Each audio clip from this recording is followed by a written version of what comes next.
Welcome to Guide Guru. We hope this video helps.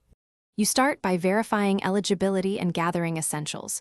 Your account type, IMEI, SIM number, and photo ID. Do this now so you don't pause later. Once done, log into My T-Mobile or use the T-Mobile app. It's faster than calling. Make sure your device is unlocked and compatible with T-Mobile bands.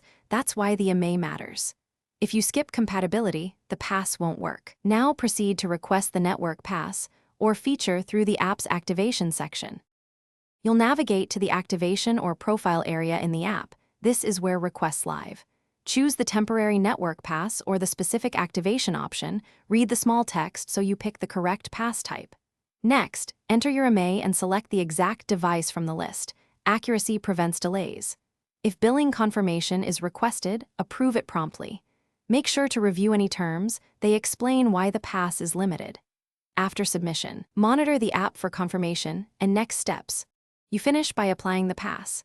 Restart your phone, insert the T-Mobile SIM if you haven't, and follow any on-screen activation prompts. Once active, verify signal bars and run a quick data or call test. If you don't connect, check APN settings and install carrier updates. These often resolve provisioning gaps.